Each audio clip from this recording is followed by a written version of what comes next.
Hello guys, I'm really hoping future Kaylin does an official intro because this cannot be the official intro because I look and sound like this. So it is currently, I don't even know what day it is. I think it's a Thursday. I have been battling some sort of sickness for the past week, so I'm very sorry, but I actually wanted to go ahead and start this video because this is going to be a video that takes place over the next couple of weeks because I am going to be reading 3 popular BookTok books like I've explained. So I'm here to introduce the first book, and can you guys guess what the first book is by the back of the page? You probably already saw it, but Better Than the Movies by Lynn Painter, and I'm very excited to start this book. And I wanted to start this video now because I am in a reading mood, you guys. I have not been in the reading mood for a very long time because I've been sick and I just haven't wanting to, and I think I got burnt out for reading because there was a week that I read a lot. Like I read like 3 books in 1 week, which is a lot for me. I average about a book a week, give or take, sometimes 2 if it's like a really good reading week. But reading 3 books in a week I think sent me to like become like a little slumpy, so therefore it took me a while to get through my last read. So yeah, but we're gonna be reading this. I have no idea what this book is about, but I really love movies and there are some iconic kisses on this cover. So let's get this book started. And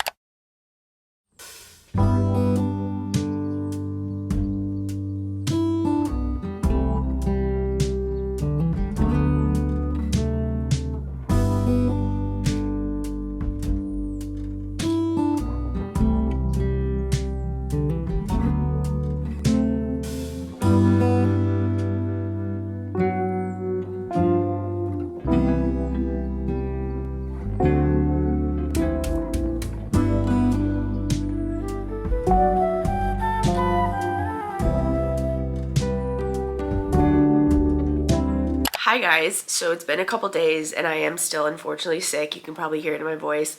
Very sorry if that's really annoying.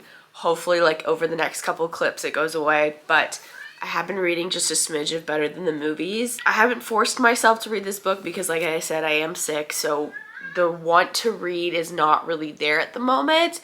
Today it kind of struck me, so I've just been rolling with it. So I've actually read the first 72 pages, and this is a young adult romance, which I didn't know going into it, but I should have because it's straight on the back. It says high school senior, so I should have known that, but that's okay. I'm not hating it. I'm not exactly in love with it, like obsessed with it, and I think that just has to deal with like this is people who are in high school and I am in now my 30s, so like I'm further away from that mindset than I was like a couple years ago, but I'm not hating it. It hasn't really put me off. Most romances put me off because they can sometimes be really cringy and cheesy, and it hasn't done that yet, so I'm very shocked. So I kind of knew this one would be a book that I would probably love because it has to deal with movies, and I love movies more than anything in this world, especially rom-coms. You know, we have the iconic kisses up here.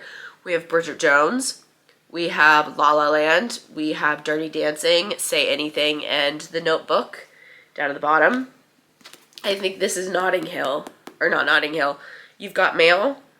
I could probably be wrong with that one, but the flowers are what make me think You've Got Mail and the dog. I'm probably wrong. Yeah, so anyways, in this book, you're following this girl named Liz, who's a high school senior, and her mom passed away, and her mom shared a love of rom-coms. They used to watch romantic comedies together all the time, and her most prized possession is like her mom's collection of rom-com DVDs, and she watches them over and over again just to like kind of feel close to her mom. And she has a friend named Wes who is her neighbor, and he's more like a rival. They're not really like friends. It's kind of like a brother-sister relationship is how it's, you know, how they like tease each other and all that. And she finds out like her crush, her biggest crush in the whole world named Michael, has moved back into town, and she wants to get him to ask her to prom. So the way to do that is she like asks Wes for her help, and so they're scheming to get her this prom proposal. And that's pretty much all I know right now. I'm guessing Liz and Wes fall in love. I'm just guessing. That's just what I'm, you know, how it goes. But I did watch Bridget Jones' Diary last night just for research purposes, And because I've actually never seen Bridget Jones before, but it's been on my list and I loved it. I loved that movie. And Liz mentioned in here that that's her mom's favorite rom-com, and I really, really liked Bridget Jones a lot. So yeah, I think the only movie that I haven't seen is Say Anything, which I know it's a classic. I tried to find it last night, but the only ones I could find you had to buy and I wasn't paying for it. So yeah, I'm gonna go back to reading and stop annoying you with my voice because I know it's really annoying. It's annoying me. So I will come back soon.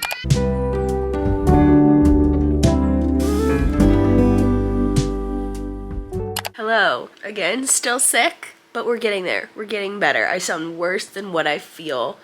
Also ignore the fan going. So I am reading Better Than the Movies. I'm 150 pages into it and I have some thoughts. First thought is I don't really like her best friend, Jocelyn. I think her name's Jocelyn. She's just like annoying. She's trying to get her to go dress shopping. And yes, Liz hasn't told her, like, she doesn't really want to go. She keeps putting it off. But she literally just keeps asking and asking and asking, and it's pissing me off. I'm like, just stop with the asking. And I want Liz to so much to tell her, like, stop. And I guess that's being that age. You don't like confrontation. It's, like, very awkward to, like, tell your best friend that you don't want to go do something that she's so excited to do. And I just don't like how she's being because Liz has done a couple things with Wes and she hasn't told Jocelyn that. And, like, Jocelyn totally freaked out. Like, you're just being sketch. Why haven't you told me? Like, she doesn't have to tell you everything. And I think that comes with age as you learn when you become a certain age that your best friend doesn't have to necessarily know everything going on in your life. Like, you're allowed to go do stuff and not be like, oh, I'm going and doing this and da-da. You know, when you're in high school, like, your best friend is, like, glued to your side. Like, you're constantly telling them what you're doing and, like, where you're going. And I think that's just the age thing, but it's really annoying me. Like, I don't like her at all. She's rubbing me the wrong way, and I don't know. I don't know if it's just a me thing. Another thing I don't like is I don't like the guy she's like has the crush, like Michael. I don't like him, and she clearly like wants him to like her so bad, and she's just not reading the signs. Like, he's just like not about it, and I think he is wanting to rekindle like the friendship they have when they were young and doesn't want anything else. And something happened at a basketball game, I'm not gonna say what, and so like he texted her for the first time to check up on her. And they were having this conversation. You can tell she's like totally putting more effort in the conversation than he is.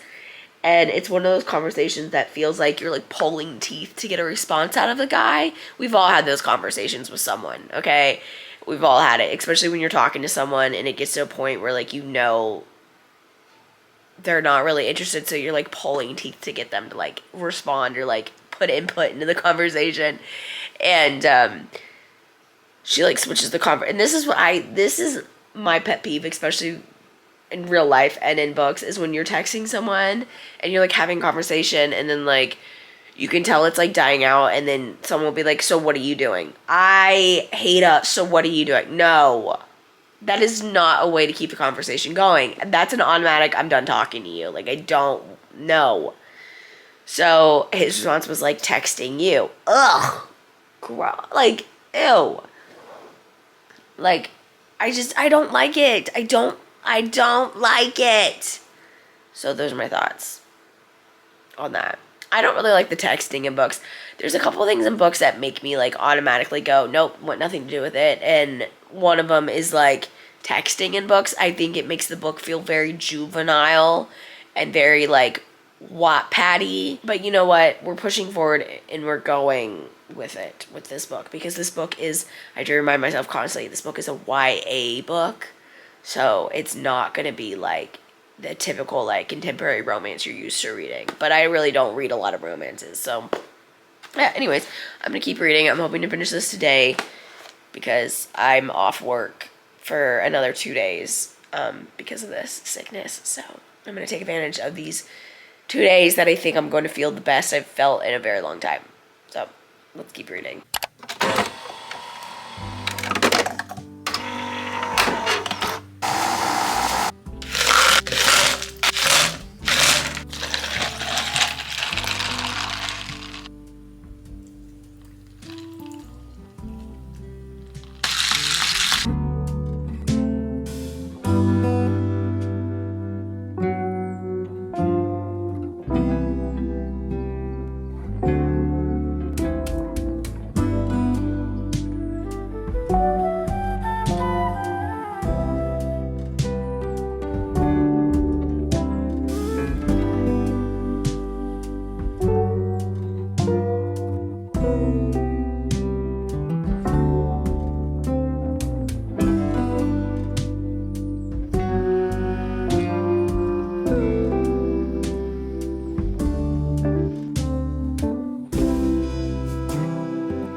Hi guys, happy Monday. I don't know why I said that because this is not a weekly vlog. I finished Better Than the Movies last night and I have some thoughts about it. Let me get comfortable. Okay, so I've sat on it and honestly, I didn't hate this book, but I also didn't love this book. And I think one of the big factors of me not loving this book is because it's just a YA book. So taking that out and like putting that aside, I was kind of like meh about it. It was nothing special. I think because our main character, Liz, is very annoying and I don't want to say a spoiled brat, but like I kind of want to say a spoiled brat. Like she acts like everyone just needs to like bow down to her and do what she is saying and like feel sorry for her and all that. But like I understand, girly pop, you had a death in the family, like your mom died, that's a huge thing, and I'm not like pushing that aside, but also everyone is going through shit at the same time, so it's not just you going through something, everyone else is going through something different in their life, and you can't just be like, I lost my mother, so everyone should like bow down to me and do what I need and help me and blah blah blah. You know what I'm saying? That's kind of how she acted and I hated it. The star of this book was Wes. I loved Wes. I wanted more of Wes. I think if Wes wasn't our love interest, I wouldn't have liked this book at all. But I love Wes. Wes carried this book. Okay, Wes is so good. I did love the movie aspect of this book because I love movies. I'm a film nerd and I love all the rom-com mentions in this book. And I also love how at the beginning of each chapter there was like quotes from rom-com. Fantasy series, I've been doing that. Sorry. I'm editing my video just like there's just quotes on the top of each chapter page, and I'll do some b-roll and show you guys, but I really loved that. She made it her whole personality though to be a rom-com girl. Like it's mentioned in the book that people are like, you're almost acting as if one of your mom's characters that she loves. Like she dresses like she dresses like how you would expect like a quirky character in a rom-com dress, you know, the girl that's like very quirky but like gets the man. You know exactly what I'm talking about, like that way, and she acts that way, and like she's so obsessed with rom-coms and getting that like rom-com love that it's like too annoying to a point. But also I'm like, girlie, you are in high school. You are in high school. You don't need your rom-com love in high school. If you do, that's great. And maybe I'm bitter because I just never had that in high school. And I'm still waiting for my rom-com love, okay? But there's so much more to life than a rom-com love. You know what I'm saying? And I think once she learns that, it will, like, then you can have your rom-com love. Your rom-com love will come into life. I don't know. And I know this is a book and I'm getting, like, overanalyzing it because this is a book character and she's not going to take my advice. But if I was her best friend in this book, I'd be like, listen, I love you very much. I understand why you're being this way because your mom was obsessed with rom-coms and you're doing this to kind of still feel close to her and still kind of have her in your life, but she will always be in your life. She will be with you through every step of the way, and you, even though you can't see her, she's there. And also, you're literally 17, a senior in high school. There's so much more to life than finding this perfect rom-com. Like, you're gonna look back in 10 years and like laugh and be like, oh God, can't believe I did that, you know? So I'd be like, just enjoy it now and don't obsess over it, and it will happen when it happens. That's what I would tell her. That's what I would tell Liz if I was her best friend. I did mention I didn't like her best friend, but I understand why her best friend was being the way she is because of how Liz is. Reading more into the book, Liz is a very annoying character, so I understand how Joss was that because she felt as a best friend that she was neglecting that relationship and her and the time for her, and she didn't put in effort. And I've been there. I've been that best friend that has been neglected and like pushed aside because her best friend got a boyfriend, and I've been that friend, and it sucks, so I understand. But yeah, overall I'm gonna rate it a 2.5. So there's that for Better Than the Movies. My next book I'm very nervous for because this is a type of book I normally really don't read because let me just show you and then I'll explain. Love Redesigned. This is by Lauren Asher, and this is the first book in the Lakefront Billionaire series. I love the cover. I love these kind of covers. I just wish I liked more of like what's inside. The reason why I tend to not really read these books is because they tend to have a lot of smut in them, and I'm not a prude. I don't mind smut, but it has to be done very well for me to like it, and it can't be the whole entire plot of the book. Like that cannot just be like it, you know what I'm saying? So I'm very nervous that this is what this book is going to be. Like we're gonna get into it and that's just gonna be the full focus of the plot, and I'm gonna be so like meh. But we'll see. I have no idea what this is about, but I'm intrigued by it because this has been a popular BookTok book. So those are my thoughts and my feelings. I've been talking for 7 minutes. So I'm gonna go finish what I was doing. I'm gonna go finish what I was doing, and then we'll come back and start this.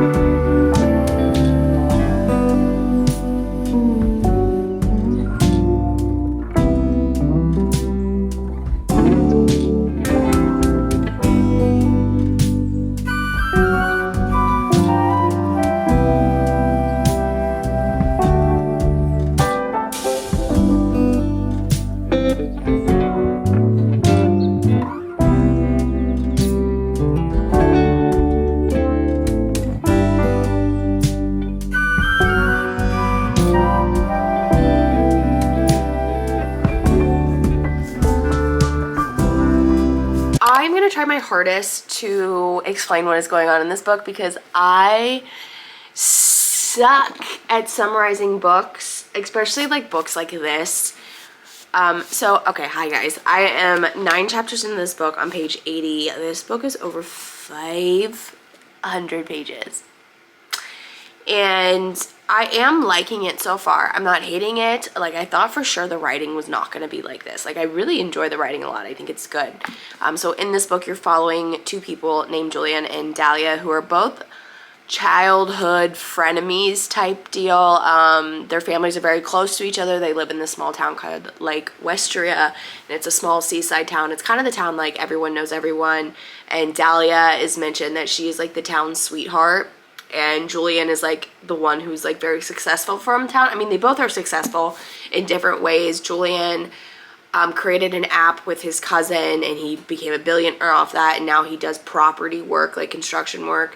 And Dahlia owns a renovation company, TV show type deal. And she comes back to Lake Wisteria after being gone for a while. She lived in San Francisco with her now ex-fiance, but they were engaged and together for 7 years. His name was Oliver. And she's coming back heartbroken. And her and Julian have a run-in with each other. They haven't seen each other in a very long time. And you can already tell there's some tension. There's some like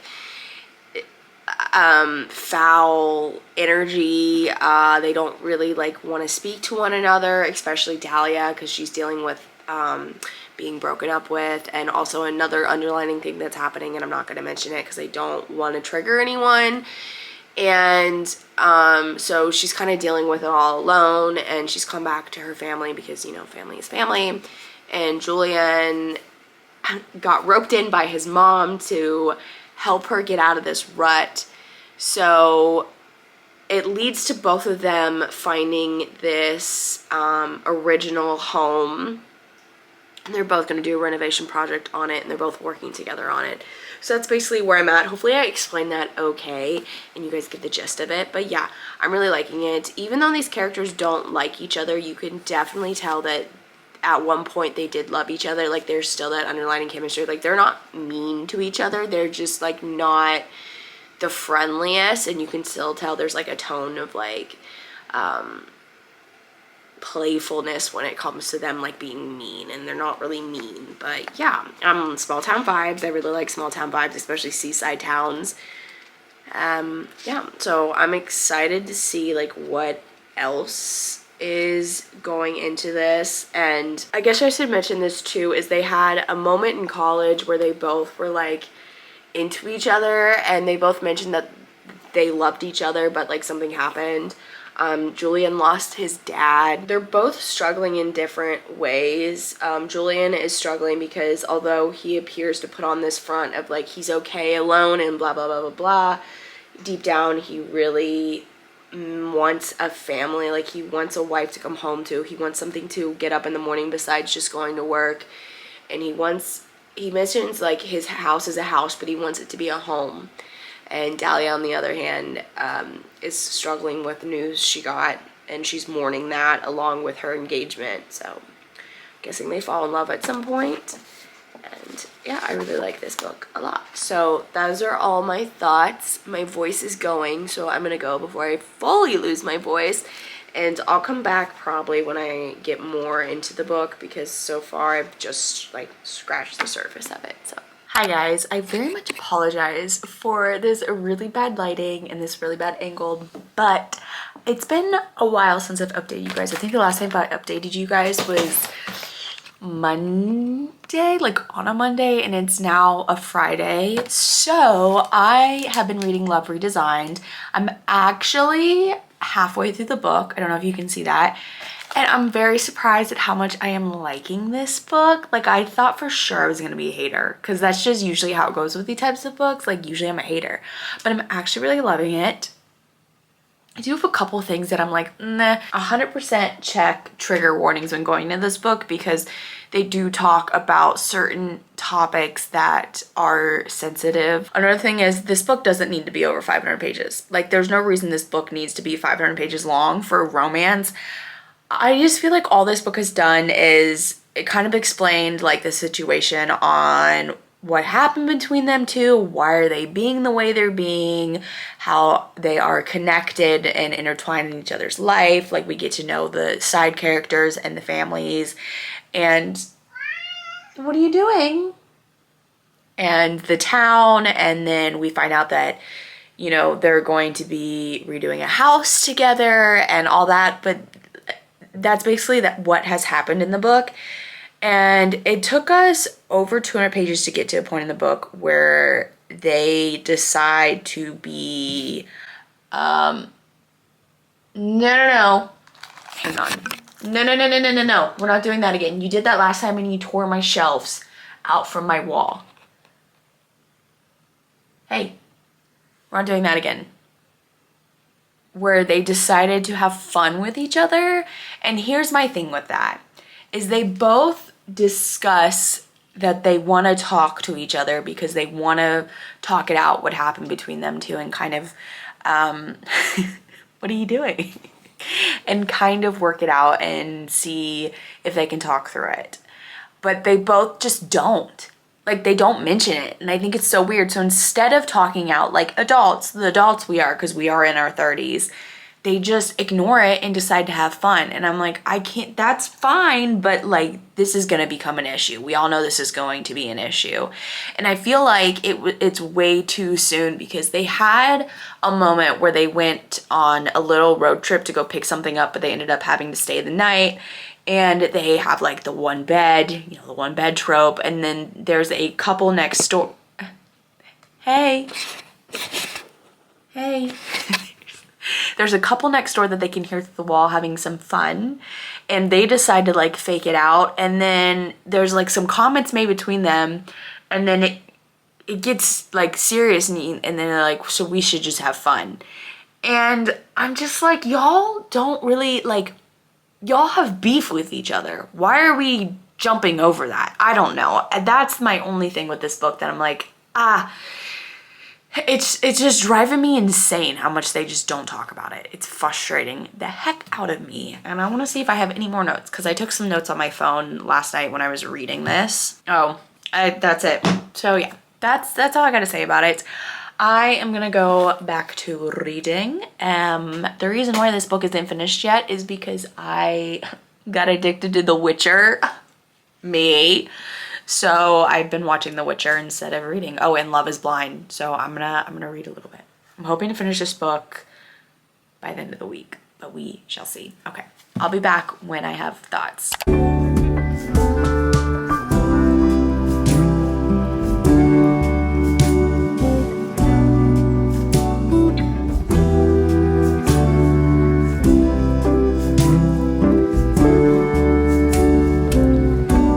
Have the tables have turned when it comes to this book.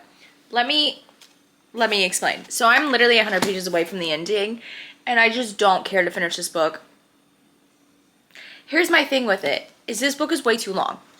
so long. It does not have to be 500 pages, especially when like literally a huge chunk of the book, it's the same shit, just in different font. You get what I'm saying? And also, as soon as they had a little like smutty scene, I was over it. I was over the romance. I was not into it because this is my issue when it comes to romance books is I hate a romance book that literally every chapter there's just smut, smut, smut, smut, smut. I'm a plot girl. I need plot. I don't read a book for the smut. And I know some people read books for just the smut, and I love that for you, but that's not me at all. So it lost it when that happened. And I'm literally skipping the pages that have smut on it. I just skip until they're done because I literally don't care about it. And I think another thing that kind of turned me off is when they're like beefing. They're supposed to not really like each other because they have beef and they have unresolved issues and all that. And literally it's like that for probably almost like 200 and some pages of the book. And then they have one night where they have a little bit of fun together, like laughing and stuff. And then it turns to, oh my God, I think I really am falling in love with this person. Girl, what? You were just beefing. What do you mean you're falling in love with? Like, and so I just don't like that. I don't like it. I think it happened way too quick, especially for how long this book is. Like, I expected it to slowly happen, not like, oh my God, we're beefing for 200 pages and then the next page we're in love with each other. You know what I'm saying? And now it's at the point where they're like trying to figure out, well, what's going to happen to them because Dahlia got a job offer and they're like, well, what's going to happen with us? What do you mean us? First you said this is just fun, and then the next page you're in love with each other. And like, he bought you a house so you can remake over because you're bored. Like, I don't understand it. And I honestly am like debating. I'm like, do I just skim the last 100 pages of this book? Because I just don't care. I just don't care. I want to be a book talk romance girly so bad because I love the covers. The covers are so cute and I want to love them, but this just happens to me with every single romance. Maybe I just need to write a romance book. I don't know. Or maybe I just haven't found the right deal. I feel like if this book was 300 pages, I would have liked it so much more. And I feel like if it would have been better paced, I would have loved it. But yeah, I don't know. So I'm going to finish this book because I have this much left. It looks like a lot, but it's not a lot because this reads super fast. So I'm going to finish it and then I'll give you my rating and then we'll go on to the next book because I'm really kind of excited that we're going to be on our last book because I'm kind of over reading romance books. Okay, I'm going to get to reading. I have officially finished Love Redesigned and let's go over my thoughts. So I've basically told you all my thoughts within the last clip, but I think another thing that I need to mention is I liked the writing style. I really did. And I think that's what made me so hooked when I first started this book because the writing style, I really enjoy it a lot. It's just, like I said, a little too long, a little too much wish-washy with the whole frenemies and then I love you. And then from the time they said they were falling for each other to the end of the book, there was a 100-page stretch. This book is 500 pages. So what was the point of beefing for 400 pages for just the last 100 pages to be in love? I just don't, you know?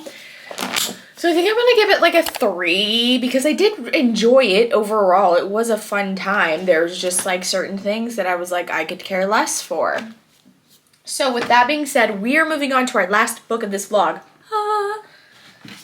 And this is a book that went around a year or so ago on BookTok. I scanned my shelves and I don't really have any other popular romance BookTok books because, again, I don't really read romance books. So for me, I didn't want to buy one. I thought about buying Bride by Ali Hazelwood, but I'm just not in the position to buy books, seeing as it's the first of the month and rent was due. So, you know, books are being on a hold for right now. And I wanted to look at my shelves before I, you know, did that. In the library, nothing was coming in on time. So this was the only option I have on my shelf. And this is Funny You Should Ask. And this went around like crazy. It was popular. So it's been sitting on my shelf for a while. So I'm excited to read this and see what it is about. I have no idea what it's about.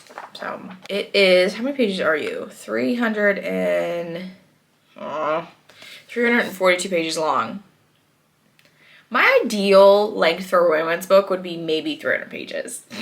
So there's that. Okay. When I start reading this, I'll come back to you guys, but I've got some other things to do, so I probably won't pick this up. Honestly, and probably until like I get in bed, because I just want to break from reading. And okay, you guys, I'm watching The Witcher and that's all I want to watch. Okay, fine, sue me. So I'm gonna go watch The Witcher, and when it's time to read this book, you guys will see when I start this book. Hi friends, I am 100 pages into Funny You Should Ask and pleasantly surprised. I'm really liking this one. So this book follows a girl named Hani who writes articles about celebrities, and she goes on to interview Gabe, who is the next James Bond, and they have this whirlwind of a weekend together. And then you fast forward 10 years later, she gets to interview him again. And I really like the writing style of this book. I like how you're going between past and present, and I also really appreciate like the articles that are thrown in throughout this book, and you can really differentiate the writing styles between article writing and like book writing, so I really like it a lot. That's pretty much all I have to say. I'm picturing Gabe as Chris Evans, because I did go to TikTok and did a little research, and apparently this is about Chris Evans, so that's not that hard to picture. I mean, Captain America. So yeah, that's basically all I have to say. I'm at the part where they just met up after 10 years and she's going to interview him again. So that's where I'm at. I'm on chapter 10, and I am going to sit down in a little bit and read some more, but I just wanted to come tell you guys my thoughts because I haven't told you my thoughts yet. So I'll see you guys when I pick this book up again.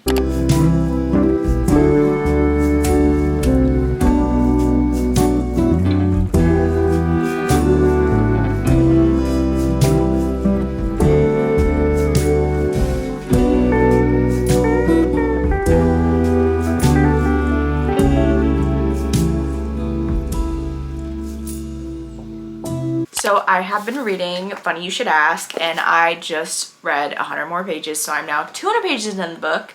What? I'm now 200 pages into this book, 57% of the way through. And yeah, this book has taken me by surprise because this has been on my TBR shelf, I want to say, for like over a year now. And it's one of the books that I've been like terrified to read because it is one of those popular BookTok books. And I just never know with popular BookTok books. Sometimes, rarity, I really, really like them. But most of the times I just don't vibe with them. Hi, YY. And I was so certain. I'm like, this is gonna be one of those books. I'm not gonna vibe with this book.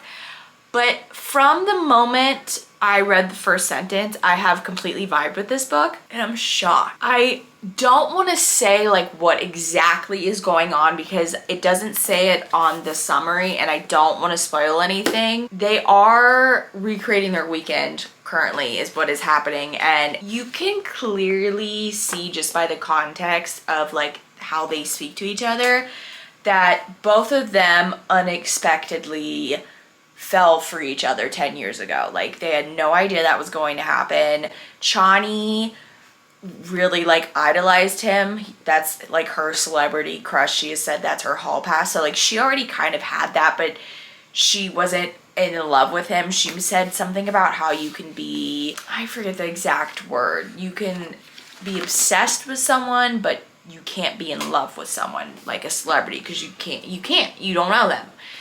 And so I think for her, it didn't come as a shock that she like kind of fell in love. I mean, they haven't said they fell in love, but like you can clearly see like they care for each other deeply. And he said that Chani was very unexpected, like he didn't expect that.